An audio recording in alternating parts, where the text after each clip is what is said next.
6 tips to lower blood sugar and reverse prediabetes naturally. Crush prediabetes, elevate your life. 6 stealthy tips to kick prediabetes and ignite your vitality. Are you ready to break free from the grip of prediabetes and regain control of your health? The time for change has come!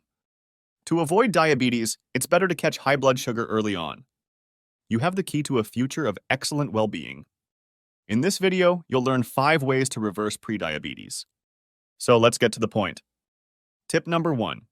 Know your numbers, own your health. Understanding your body's language is the first step in this process. Learn why knowing your blood sugar levels and A1C is important for making educated decisions and paving the way for a healthier future. If you've never had your fasting blood sugars checked before, you should do a water fast, which means you don't eat anything and only drink water for 12 hours before having your blood sugars examined. You can do this at the doctor's office, or it is recommended by experts that you acquire the Keto Mojo device to monitor the glucose and ketone levels at home. It's a painless finger prick that provides a reading in seconds. Your hemoglobin A1C is now different from your fasting blood sugars.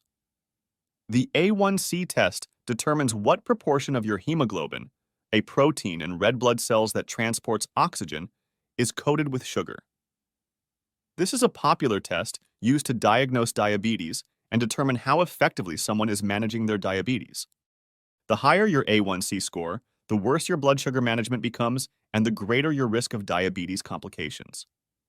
But if you have high blood glucose levels for an extended period of time, your insulin may struggle to keep up, requiring more and more insulin. It's a vicious cycle that leads to insulin resistance.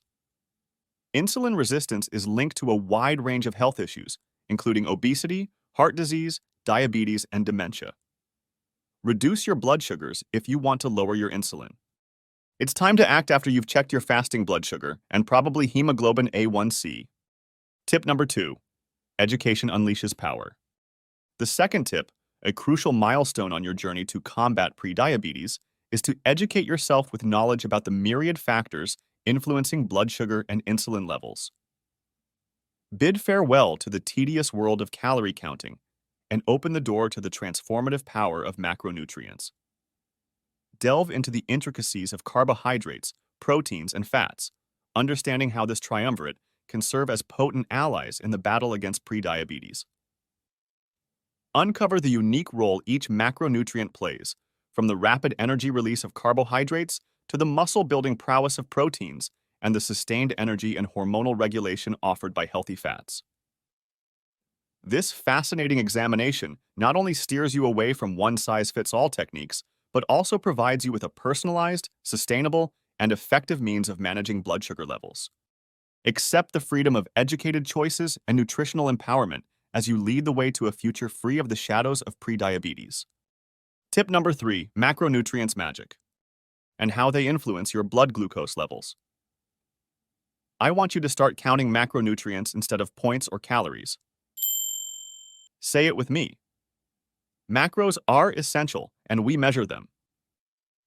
In this video, I will go over each macronutrient in depth so you completely grasp how it affects your insulin. Macronutrients are classified into 3 types: carbs, protein, and fat.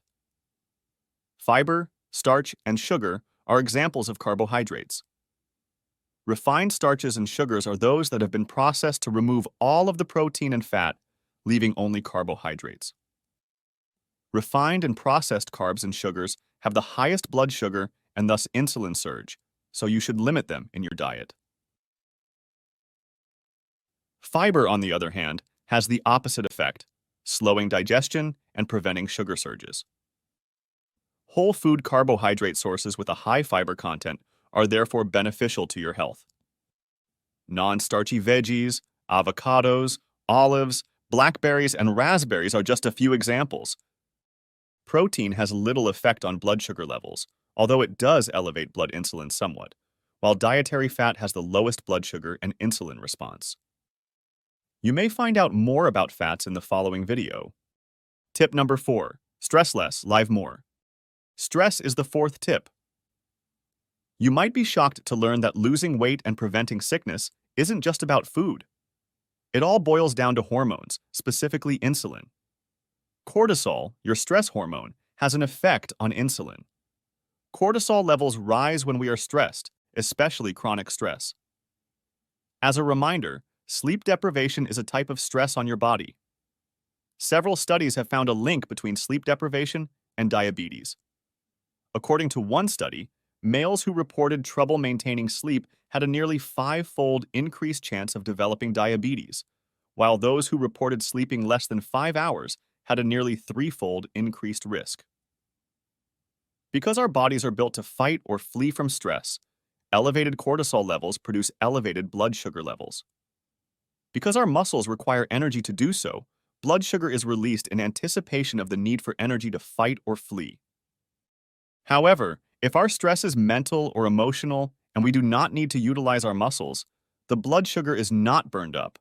Thus, extra insulin is required to push it into the cells. That is how blood sugar enters your cells. Either insulin pushes it in or muscle demand pulls it in. That takes us to the fifth and last tip. Move your body. Tip number 5. Move it, boost it. As previously stated, there are 2 primary ways for glucose to escape your bloodstream: insulin pushes or muscle pulls. Investigate how exercise, particularly strength training, can not only lower blood sugar, but also improve general well-being. It's time to turn your body into an ally in the fight against prediabetes. Exercise, or simply moving around, can help you lower your blood sugar levels. The best type of exercise is one that you enjoy doing. However, a well-known geriatric physical therapist and weight loss coach once said that strength training is essential. Muscle mass is vital to keep as you age in order to keep your metabolism working and to be able to function regularly and independently. It is recommended to take strength training for all major muscle groups at least twice a week at a moderate to high intensity, which means you're exhausted and unable to perform another solid rep after about 10-15 repetitions. Tip number 6. Intermittent fasting revolution. The next recommendation is intermittent fasting. Embrace a transformational lifestyle with intermittent fasting because intermittent fasting is such a transformative lifestyle. When you don't feed your body, it is forced to use available fuel. It starts with glucose already in your blood from your last meal, then moves into your short-term glucose storage in the form of glycogen, and finally dips into your body fat. Weight reduction is caused by hormones, not calories. Intermittent fasting has hormonal benefits that long-term calorie restriction does not. To prevent the body from adapting to the new weight loss strategy and maintain weight loss requires an intermittent strategy, not a constant one, the statement reads. This is an important distinction to make. Restricting some foods all of the time is not the same as restricting all foods at times. This is the difference between failing and succeeding. All right, friends, that's all for today. Remember, your journey to optimal health is a commitment to a vibrant, diabetes-free future. And remember, if you like this video, subscribe and leave a comment. Stay healthy and stay curious. Thanks so much for watching.